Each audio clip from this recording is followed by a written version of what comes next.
Nakatakdang lumipad si Pangulong Ferdinand R. Marcos Jr.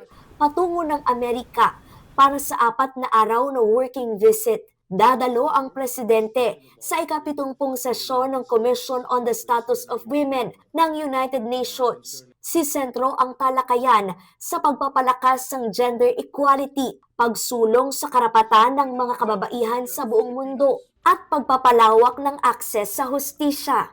Magbibigay din ang Pangulo ng mensahe sa gaganaping special session ng General Assembly ng United Nations. Makikipagpulong din ang Pangulo sa ilang opisyal ng UN. Magtatagal ang working visit mula March 8 hanggang 11 sa New York, USA.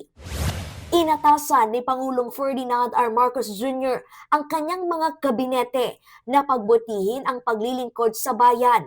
Direktiba ng Presidente, iwasan ang katiwalian at gawing prioridad ang interes ng bawat Pilipino. Una nang iginiit ng Malacanang na nakatuon ngayon si Pangulong Marcos sa pagbangon ng ekonomiya habang patuloy na hinahabol ang mga nasa likod ng maanumalyang flood control projects.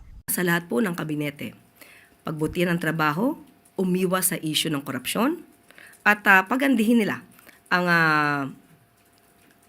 interes ng bawat Pilipino sa ating bansa.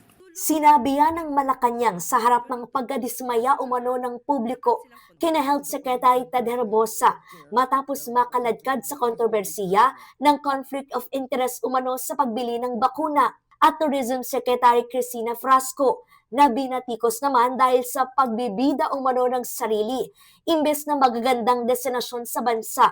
Kapwa itinanggi ng dalawa ang mga paratang, nananatili naman aniya ang kumpiyansa ng presidente sa kanila. Yan lang man po ay puro espekulasyon. So ngayon po ang dalawa pong kabinete, CABSEC, ay nag-i-enjoy pa rin po sila ng pagtitiwala ng Pangulo.